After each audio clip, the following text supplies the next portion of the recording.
Family mode. Hello, this is Debbie White, and I am a member of the business development team with SliceWorks, and I want to welcome you to our webinar, The 3 Dangerous Trends Facing All Associations and Nonprofits. I would encourage you to grab a pen and paper. I believe we're going to give you some very valuable content. You're going to want to take some notes. And I also encourage you to shut down any open computer windows. Shut that office door and really be present. We do have a lot of great content to share with you. Now, we're continuing to have folks that are logging on, but I'm going to go ahead and get started as promised out of respect for your time. And I have a bit of a sore throat here this morning, so I apologize if I'm a little bit raspy here at any place. But so again, I want to welcome everyone that's just now logging on. This is Debbie White, a member of the business development team with SliceWorks. On this webinar, we're going to summarize literally hours of extensive research that we've undertaken as a company to determine what's really going on in the association and nonprofit communities. And if I might just take a moment, I'd like to share how and why this study came about. In over 30 years of business, SliceWorks has worked primarily with associations and nonprofits just like you to create brand awareness and to grow membership for our customers. And we know that for many of you, building and retaining membership, as well as establishing or strengthening the credibility of your association, has never been more challenging. In fact, with so many changes that are occurring in our industry, we're having an unprecedented number of associations and nonprofits that are reaching out to us for help.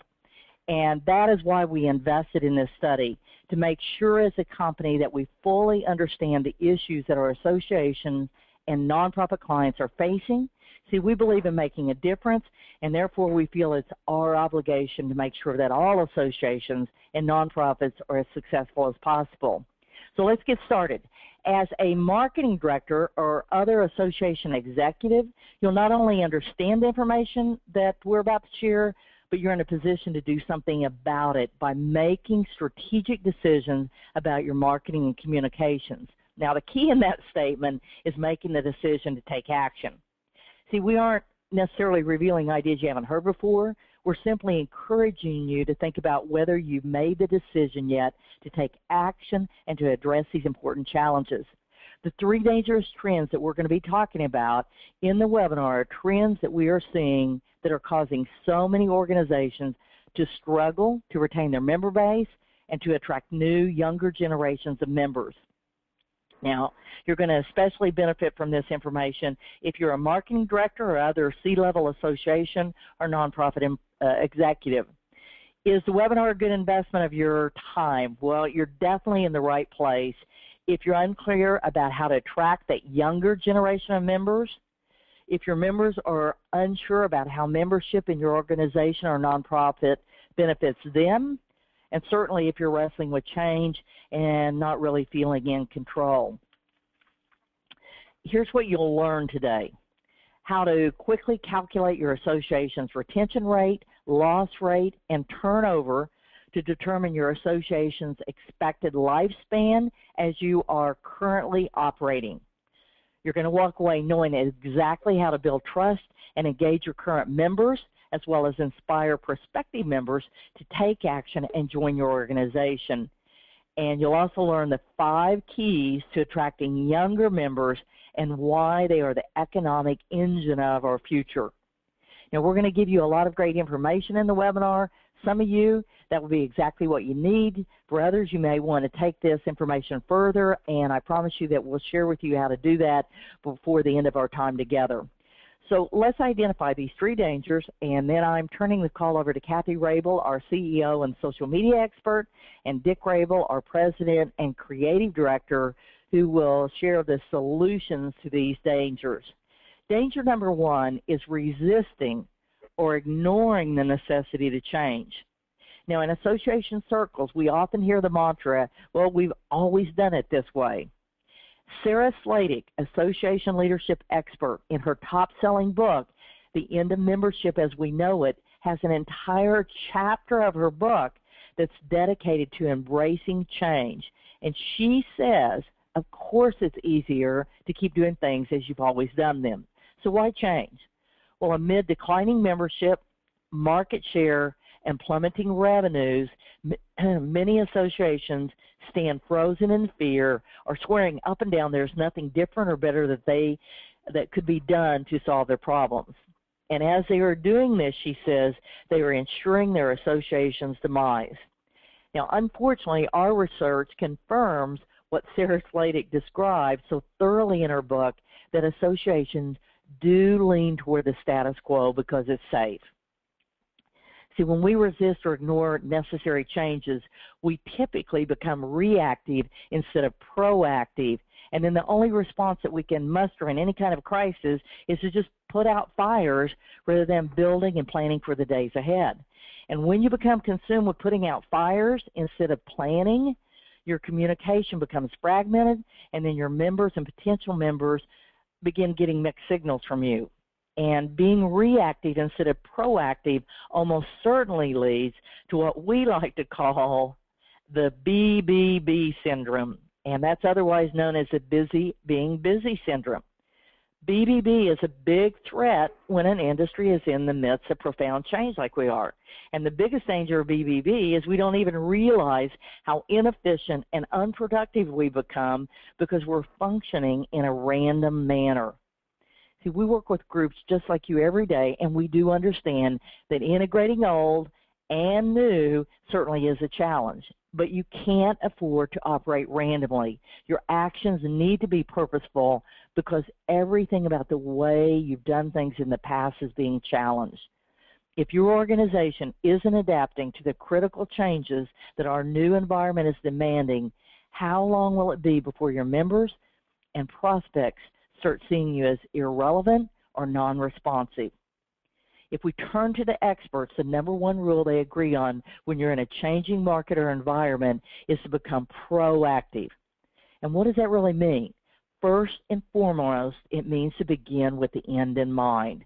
Now, we're going to dig into this later in the webinar, but what is absolutely clear is that today's multiple channels of communication demand that you have a proactive, clearly defined growth strategy that includes goals for your social presence, for your messaging and content, and for engaging your members.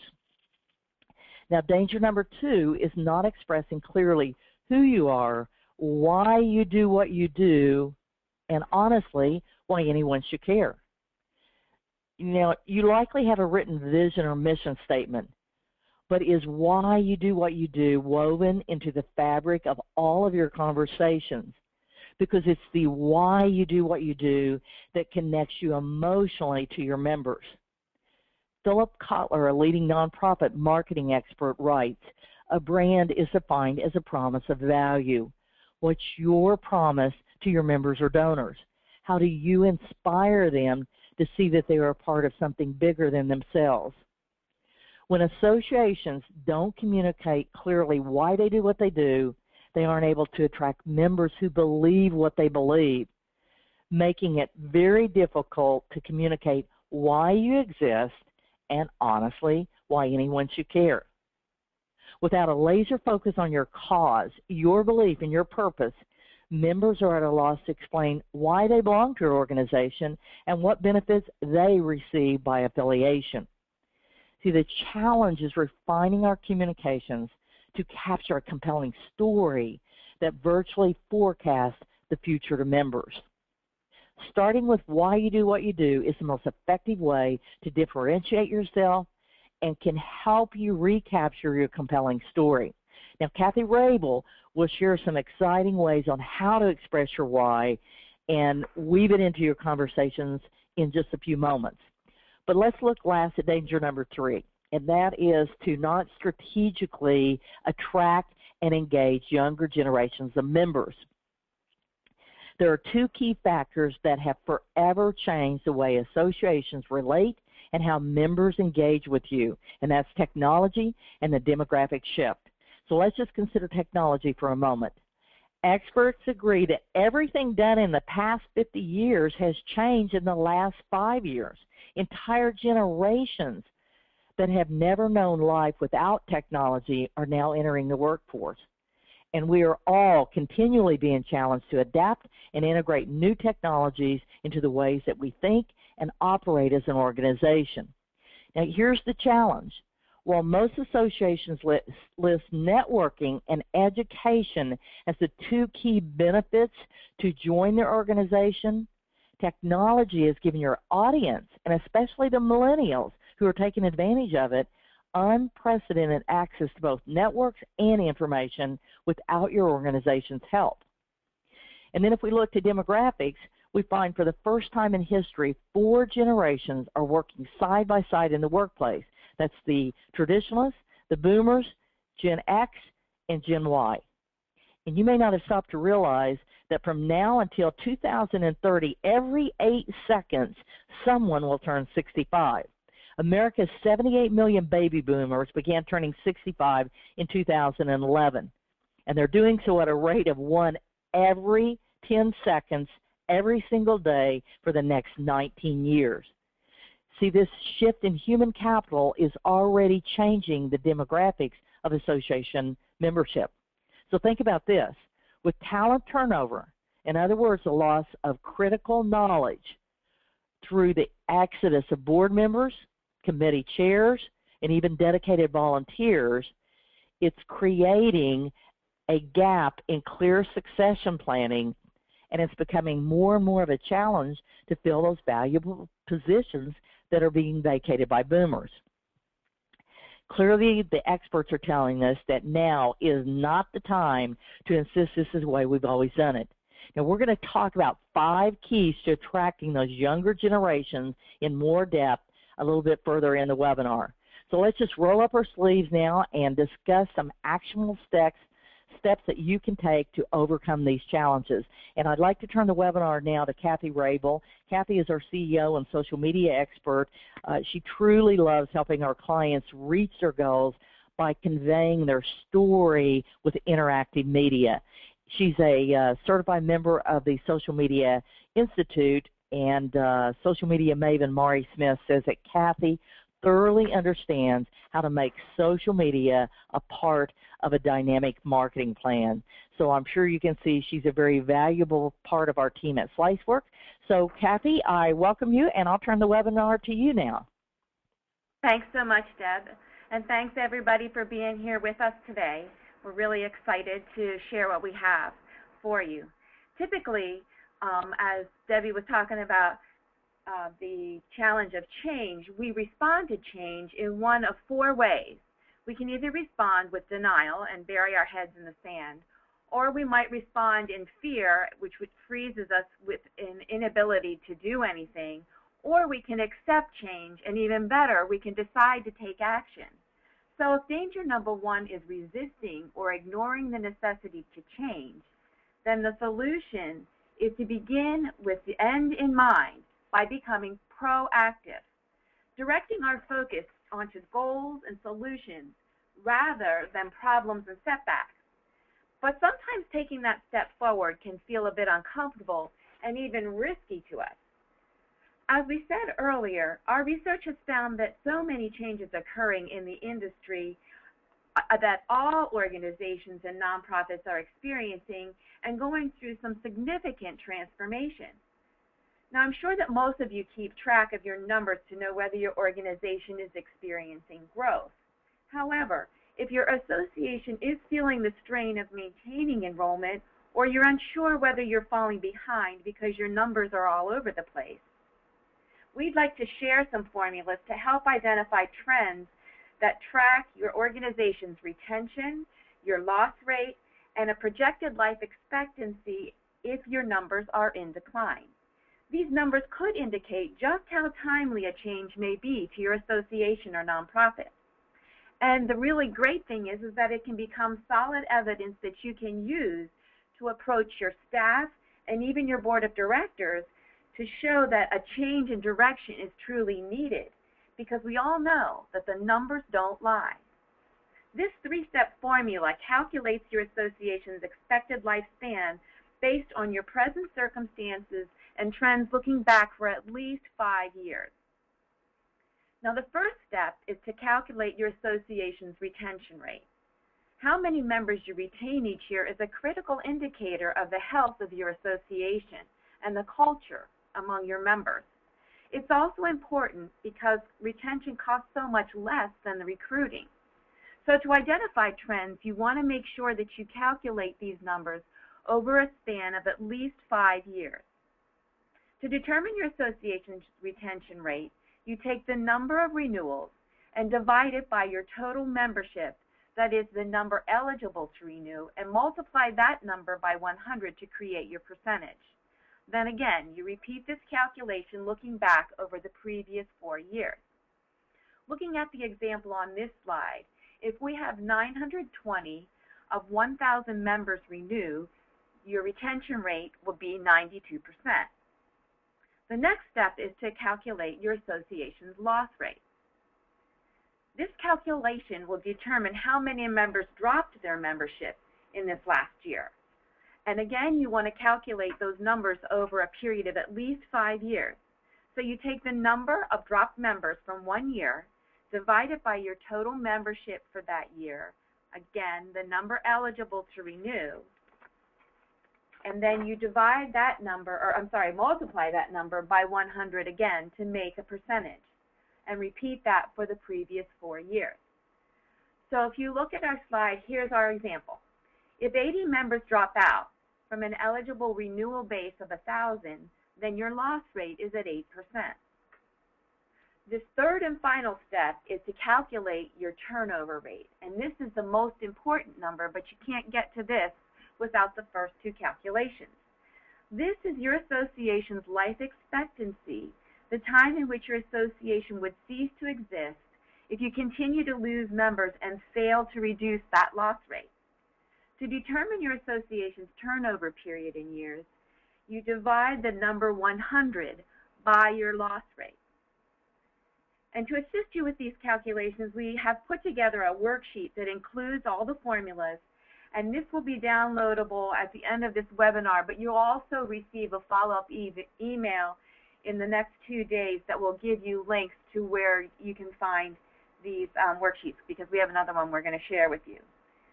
Now, at first glance, an 8% loss rate may not seem like a serious threat. However, you know that your association can't survive sustained losses at that rate. And these formulas don't even anticipate any losses as baby boomers retire. Remember, over the next 20 years, associations are going to lose substantial numbers of board members, executives, volunteers, and other members to retirement. What these numbers can do is to provide you with an impetus for your association to look ahead and develop a clearly defined growth strategy that includes goals, again, for your social presence, your messaging, your content, and a comprehensive engagement strategy for all levels of your membership. So I'd like to share with you a story that really illustrates how numbers can provide an impetus for change. Founded in 1846, the Ohio State Medical Association serves a vital role advising state departments on health issues, as well as giving Ohio physicians a voice in their legislative issues. As a state medical society, OSMA used a dual membership model to include involvement at both the county and state level. However, in 2009, because of declining enrollment, OSMA proposed a new membership model. Under their revised terms, a physician would now have 3 membership options: access to both the Ohio State Medical Association and County Medical Society, or the choice of only the OSMA membership, or finally the third choice of only County Medical Society membership. Initially, the membership proposal for change did not pass, so the OSMA leadership decided that they needed to become more proactive by convincing the board of directors to add 6 additional representatives at the state level. OSMA simultaneously launched an extensive marketing campaign titled I Belong, where they focused on capturing member testimonials. One of the testimonials that really resonated with members was, "I belong because I'm a practitioner, not a politician." The campaign was a great success. Within the first week, OSMA enrolled 50 new members. They were clearly expressing why they existed to their members and why that mattered. In 2011, then, They proposed the new membership model again, and the resolution passed. What's important about this example is that this association wasn't necessarily prepared to change or even open to it at first, but they were responsive to it. Whether your association is experiencing a decline in membership, has an aging membership that anticipates a large boomer exodus, or is resisting growth, being proactive to your association's needs is indicative of your ability to be responsive to change. We need to keep the perspective that change is an opportunity to take the lead, to grow, and to succeed. Now, earlier we identified danger number 2 as not clearly expressing who you are as an association, why you do what you do, and why anyone should care. And we just demonstrated earlier about the testimonial that expressed, I belong because I'm a practitioner and not a politician. And that really captured something about why this association existed and why that should matter to their members. And we'd like to talk some more about that. Over the years, there's been much written about the subject of branding. But what has become apparent to almost everyone is that the meaning of your brand is your association's most precious and irreplaceable asset. While talking about the subject of branding, I'd like to clear up a common misperception as well.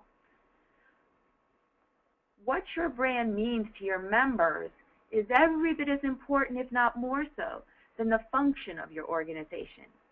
We believe knowing your why and expressing to your members on their terms is the most profound, influential brand strategy in the world. Some of the most recognizable brands in the world, such as Apple, Walt Disney, and Southwest Airlines, have built their company's culture and communications based on their why. They tell you what they believe first, not what they do or sell. Now, the reason this is so powerful is because it's based on biology. And I know you've got to be thinking to yourself, well, what does she mean when she says that? So let's take a look at this graphic to illustrate a simple understanding of how the brain works. We all know that over the years, several regions of the brain have been identified through research. For the purposes of this webinar, we want to focus on 2 regions of the brain, the limbic brain and the neocortex. In the center is where we find the limbic brain. Now, this is the part of the brain that controls feelings and emotions, and by extension, all decision-making. Let me repeat that. It's the limbic brain that controls all decision-making. And this is important because if you stop to think about that, there are profound implications about how we need to think about marketing to that limbic brain. Now, surrounding the limbic brain sits the neocortex, the part of the brain that processes data and information. The neocortex is responsible for understanding language and systems, and that's the part of the brain that makes it possible for us to communicate with one another with words. So right now you are hearing and comprehending me because of the power of your neocortex. However, the neocortex does not control feelings or emotions. It doesn't drive behavior, and it does not make decisions. Instead, it is the limbic brain that is responsible for all human behavior and all of our feelings, including feelings of trust and loyalty. Your capacity to build trust and loyalty with your members is made by connecting with their limbic, emotional, feeling brain. This is why it's absolutely critical that you know what you believe, and you clearly express it to your members and prospects and why that matters. Because it's on that emotional level that you first connect and bond with your common belief and purpose. So let's take a look at a typical vision statement. To be the leading expert for insert your product or service, using the best practices at the best possible price with the best possible service, of course, blah, blah, blah, best value, blah, blah, blah, customer satisfaction, and of course, innovation, blah, blah, blah, leader in our industry. What your vision statement needs to do is explain why in a way that reaches into that feeling and heart space and expresses motives and intention. Your vision statement should connect your why to what you believe. It needs to express on a high level why you do what you do rather than what you sell or make. Now at SliceWorks, our why is very simply to make a difference. We believe there are unlimited possibilities for success. Therefore, we love working together with our clients to discover and trigger unique opportunities for their success. In contrast to your vision statement, your mission statement should explain how you bring your why to life. It can include anywhere from 2 to 5 distinct and actionable values that you hold. One of our hows is collaboration. We believe that problem solving is essentially a creative activity. After years of experience working with our clients, we've learned that the best solutions come out of collaborative efforts among all the people who together have a vested interest in success. So one of the fundamental ways we bring our why to life is through collaboration with our customers. That's why we say creating possibilities together, because it really does take a village to create success. Now I'd like to share with you about one of my favorite examples of a clearly stated why, which is the Wounded Warrior Project, founded in 2002 in Roanoke, Virginia by John Melia. Melia had been severely wounded in a helicopter crash while serving in Somalia. At the time, many family, veterans, and friends were first hearing stories of the wounded service members returning from battle and wanted to do something to take some action.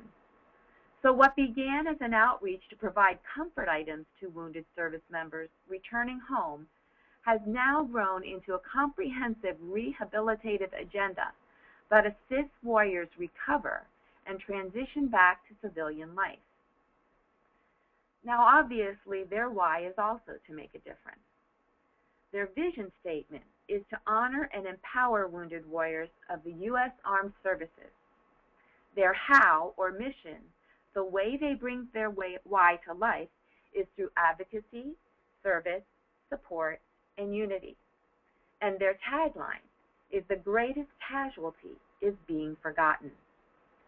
They convey their unique impact in this tagline with personality, passion, and commitment. Their what? The ways they honor and empower wounded warriors are by building awareness, enlisting public aid, building community among severely injured service members, and providing long-term support for returning wounded veterans through an extensive list of programs. The reason I love this example is that everything about their story is congruent, from why they do what they do to how they do it and what they do. All of their marketing speaks to that limbic brain that I talked about, and that's where you and I make the decision to take action. Now guess what? You can do the same thing. There are tons of people ready to join your association. You just need to learn how to speak to them in their language and give them that reason to join, why it matters being part of your group. What I love about this approach is that it's more than simply being about marketing. It's about inspiring and engaging members. This is the power of why, and the reason it is the most profound, influential brand strategy in the world. Now, as you can tell, I get pretty excited about this topic, and I really could keep going on and on, but for the time limitations we have, we need to talk about our third solution. However, before we do so, again, I want to tell you that we're making a second download available to you at the end of this webinar, and it's entitled Why Questions for Your Organization.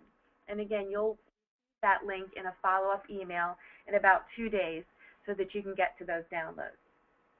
So at this point in the presentation, I'm going to turn the mic over to our President and Creative Director, Dick Rabel. Spanning a career of over 30 years, he and the SliceWorks team have repeatedly been recognized for their excellence in branding and marketing communications, strategy, and implementation. As a lifetime member of the American Marketing Association of DC, he is an experienced creative professional that focuses on outcomes and delivering the results that you're looking for. Well, thank you, Kathy, and thank you, Debbie, for the introduction today. I'd like now to go into solution number 3, and this is a really great topic for me, and it's strategically engaging younger members. The biggest outcome of doing the calculations on turnover that we talked about earlier in this session is that it becomes proof positive of the need to develop a strategy to grow both your Gen X and millennial membership. So let's talk about these millennials for a minute. Millennials are not natural joiners. They are very independent, and they look for a reason to join. They like to associate themselves with a cause or a purpose. Remember the limbic brain, the limbic region of the brain? To millennials, culture matters, and they are very natural collaborators. Now, the Smith Institute for Association Research confirms this in more detail. And what they have been saying is young people expect tangible member services. They expect high levels of accountability. They want identifiable career advantages, and they want a sense of professional community and opportunities to serve. And I'm going to explain more of this. So why is this important for us to keep in mind? Is that members grow, as these members grow in their career, so does their engagement with your association. So the good news is that if you capture millennials early in their career, their value to your organization will grow over time. Making your engagement sync with each of your members' career paths requires an engagement strategy that focuses on outcomes that resonate with your audience at each point in their career. This means repeated target messaging that continually paints a picture of a lifetime of value to each member. Continually paints a picture. Now one of the challenges for many organizations is that most of the key decision makers looking at growth and recruitment in your organization are baby boomers. And let's be honest about the climate in many association boardrooms and executive offices. Some boomers could easily view younger generations as entitled, spoiled, disloyal, non-committal, and as a parent of boomers myself, I am guilty of those prejudices. So we're not unfamiliar with those. But even if those viewpoints were true, that mentality, as I have learned from personal experience, is counterproductive and will in the end impede the growth of your organization. How do we know that? Well, here's 2 statistics that you need to pay attention to. Statistic number 1 is, overall, the millennial generation, which now numbers 79 million, is already larger than the baby boomers at 76 million. I was very surprised to learn that. The next statistic is that the older generations will now be outnumbered by the millennials by 22 million in just 17 years by 2030. That's really, really surprising.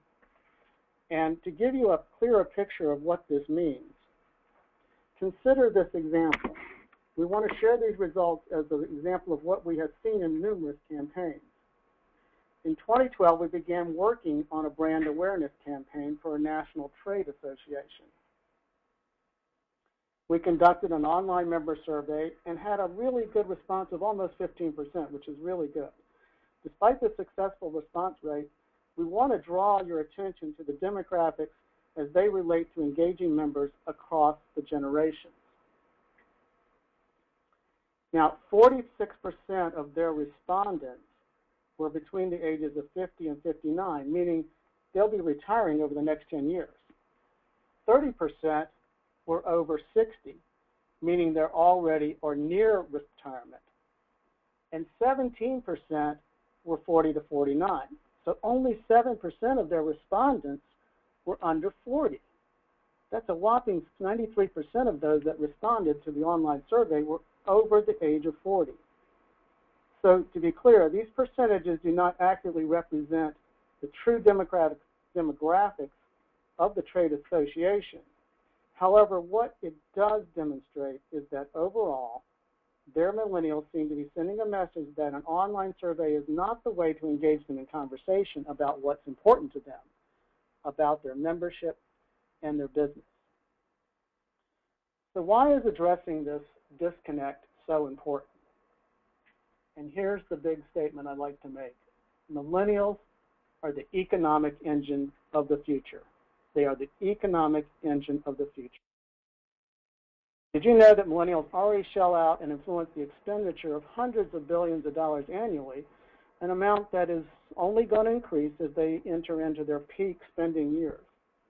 So if our goal is to attract younger members, we must first understand who they are and what's important to them.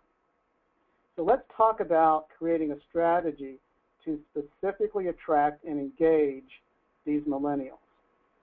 As a part of the research that follows, we culled data from a range of sources.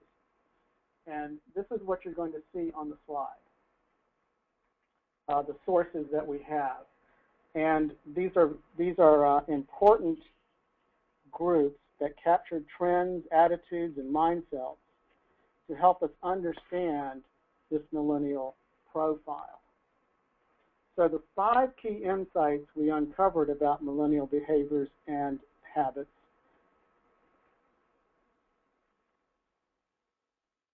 are, first of all, their preferences and their interests.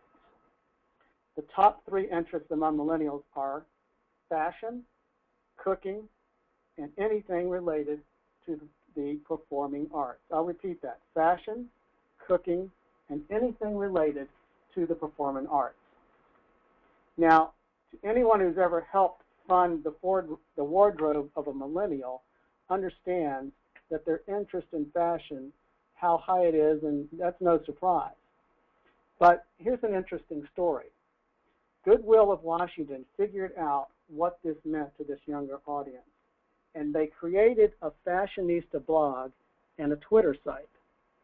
Now imagine this. This is Goodwill, and it was a brilliant move in a way to change the negative perception of a nonprofit synonymous with used stuff to a perception of they are in tune with the times. They are in the fashionista business. The second area that is of interest to them is food. And you've heard the term foodies, and you're starting to see that term pop up in advertising. And this has, become popular in the media in so many ways, and you'll see that through the food channel, the farmers markets, and buying local attests to how much they're interested in cooking and how many different coupons you see on, take a cooking class for this, or even if you go around town, you just see all the menus that have organic types of items on the list. That these things didn't exist before. Foodies were not a part of my vocabulary. I don't know about yours. So this is a really important thing to them. The next item is their interest in the performing arts. They're interested in the visual and performing arts, whether it's music, dance, theater, or creating videos. It's driven by their creative nature. Social networks like Pinterest, YouTube, Flickr, they have become the new museum of youthful creativity and ideas. It's the forum where they put their creative gifts on display. How can your association tailor its benefits to appeal to these interests? Can these interests be channeled into marketing opportunities? Millennials are totally comfortable with shopping online, and Pinterest is their favorite way to share their finds. So you need to think of ways that you can engage them with fun competitions and in games and online challenges. Now, the second key area is visual acuity. And did you know that millennials are able to take in more visual information than most? The caveat here is that it must be presented in an attractive and easily digestible way. The popularity of infographics is a perfect example of this type of information. As marketers, we can glean what is good design. Visuals and graphics are just important, if not more important, than good writing to capture the attention of these younger folks. Our extensive experience designing and building websites and mobile apps for MBA programs demonstrates again and again that clean, simple, intuitive design is imperative to keeping millennials engaged when using their devices. And I'd also like to mention that if you're looking for places to see examples of great infographics, pick up a copy of Wired magazine or Inc. magazine or Fast Company, and you'll see what I'm talking about. The next area for these people that is of interest is creativity. Now, as we talked about their interest in fashion, cooking, and the visual arts, it's probably no surprise that millennials see creativity and self-expression as core values. Recently, the University of Kentucky added a creativity class as a part of their core curriculum. They understood this important insight. And when Brand Amplified polled these millennials to select 3 values from a list of 20 that best describe them, well, creativity was chosen first, followed by adventurous. So their interest in fashion, food, and the creative arts feeds these adventurous passions. How can your association engage millennials to participate by playing to these interests? Think of creative presentations and people games, videos, podcasts, and online challenges. No boring PowerPoints for this group. So the fourth thing that we want to get into now that is of particular interest to this group is that their career choice is something personal. Despite the resistance to long-term commitments and responsibilities, given the opportunity, their leadership skills will draw them to project that interest and excite them. They'll rally to a mission they consider meaningful. They're looking to connect with people who champion the values they believe in. They're not really impressed by longevity or reputation of your organization, but relationship opportunities, code word, networks, and stimulating cultures are important. They're looking for mentors, coaches, and teammates. So we have to be careful not to pigeonhole or stereotype this group. They don't want to be thought of just as employees. They don't want to have someone who's called a boss. Top-down styles no longer work for them. Mentoring, on the other hand, builds trust and loyalty. Being clear about your why, your vision, and mission will create opportunities for leaders from this group to emerge. I just recently read that the Phillips Gallery in Washington, D.C. did a fundraiser, and what they wanted to do was attract these young people. But what did they do? They went to an online interactive challenge, such as a Kickstarter site, and they were able to engage this group, and that they raised the money that they wanted to raise, but also 25% of those who gave were new people. Number 5 on our list is personal branding and storytelling. Millennials are looking to manage their career creating a personal brand, engaging with associations, and having experience that furthers their goals. They're constantly telling stories about themselves and each other, and that's why the social networks are so appealing to them. You could say Gen Y sees themselves as characters in their own narrative. They want their stories to be interesting to themselves and to others. So through social media, they're telling their story literally and in some cases symbolically. They're willing to share their opinions about how they define success, talent, and authenticity. This shows us that paying attention to the conversations on social media, the trending topics and the keywords and things that we talk about through search engine optimization, those things give us a glimpse into how they want the story of their life to play out. So what's absolutely critical is to understand that they are just as comfortable sharing other people's stories as they are sharing their own. How does your association tell its story through your branding? How can you involve millennials to help tell your story in a unique way? Think about why you do what you do, and think about how videos, social media, and webinars could change the way you tell your story and promote your mission to future generations. Well, we've covered a lot of ground this morning. So what I'm going to do right now is turn this back to Debbie for a quick recap, and she'll provide you with the information for the free downloads we promised. Debbie? Thank you, Dick. And for everyone on the webinar, again, let's quickly recap the steps forward that we identified in this webinar.